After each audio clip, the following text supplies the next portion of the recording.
reaction video. Sabi niya, gets ko na kung bakit napaka-workaholic ng mga tao sa US. For me, it's not about the cost of living. It's about the dream they want to be in the next few years. American dream, malala. Ewan ko, kasi pag nagpunta tayo dito sa Amerika, parang ito yung ating best training grounds din eh. Natututo tayo na matindi dito.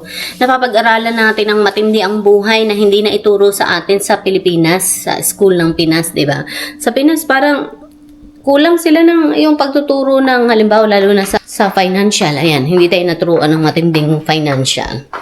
Hindi na ituro sa atin na, ang buhay pala ay isang mahabang kagastusan, ganun. Wala nagturo sa atin ng ganun.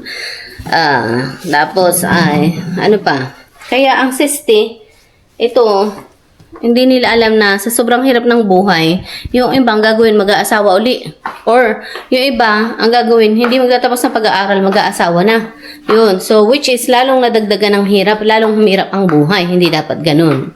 Kaya dapat kapag alam mong mahirap ang buhay, hindi ka na mag-aasawa muna. Kasi alam mong mahirap ang buhay eh. Unahin mo muna na iangat yung sarili mo. Kumbaga, uunahin mo muna na isaayos yung sarili mo. Dahil mas madali kapag naiuna mong unahin ang sarili mo.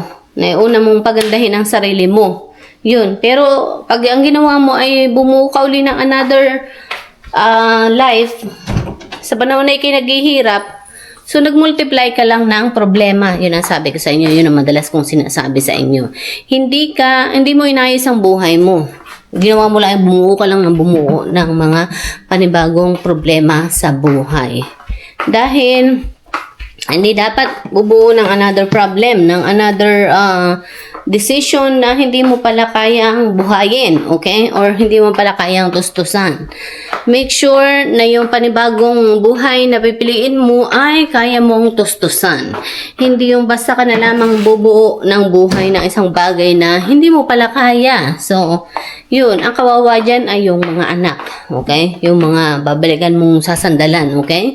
Dahil binigyan mo na naman sila ng another problema, hindi pa nga nila matapos-tapos yung mga problema kinakaharap nila. Nagdagdag ka pa. So, hindi maganda yun, okay? Kaya, yun. Dito sa Amerika, talagang ang mga tao dito is naghahanda para maihanda ang mga buhay namin pagdating ng panahon. Kahit nagpapaaral ng mga anak sa school, sinisikap namin na mapaghandaan din yung sarili naming buhay para pagdating ng panahon na ang mga anak namin ay namumuhay na ng kanila, ay hindi kami maging pabigat din sa kanila. Okay? Hindi kami yung parang aasa naman sa anak pagka yung anak ay nakatapos na ng pag-aaral. Hindi ganun.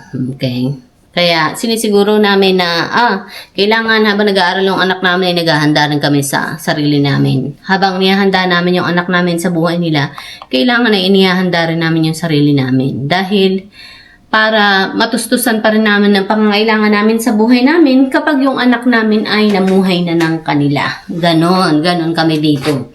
Dahil iniisip namin yung mga yung kagastusan nga. Sabi ko nga, ang buhay ay panghabang buhay na kagastusan at yun ang iniisip namin pagdating ng panahon. Na matustusan nga ang pangangailangan. Kape, breakfast. Ito yung empanada. Ang sarap.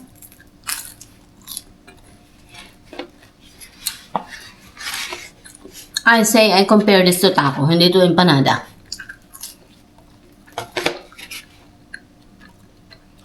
Ganun pa man, masarap pa rin. Lalo na, siguro may sauce. Dating lang ang mga anak namin ay bumukod na. Yan, namuhay na ng sariling buhay nila. Yun yung iniisip namin is yung future. Yung kagastusan namin in the future. Kung makakaya pa rin namin tustusan without parang hindi sasandal sa mga anak namin pagdating ng panahon. Yun ang iniisip namin. Yung future namin ang iniisip namin pagdating ng panahon. Siyempre, napakamahal lalo na dito sa Amerika. Pag nagkasakit ka, ay napakamahal magkasakit. Diyos ko. Lalo na kung ikaw ay walang insurance, health insurance, talagang ang mahal magkasakit. So, kawawa ang anak. Sila yung mahihirapan sa pagsalo ng mga problemang binuo mo. So, kaya talagang pinag-iisipan namin maigi ang aming future. Nakaka-stress man, but at the same time is worth it naman pag nagawa namin yun. Kaya, sabi ko nga, I'm proud na ito tumuntong ako ng 40, mag-41 na ako soon. Kaya ko parang tustusan yung sarili ko without yung parang Depende ko yung sarili ko sa iba. Yun ang resulta ng paghahanda namin nung kabataan namin. Yun, para matustusan pa rin ang pamumuhay namin pagdating ng panahon nang hindi namin abalahin yung anak namin, hindi namin parang aasahan yung kanyang income. So, meron din kaming amin naaasahan. Hindi namin i-drain yung kanyang sahod dahil meron kaming sa amin na naihanda nung kabataan namin. So, yun.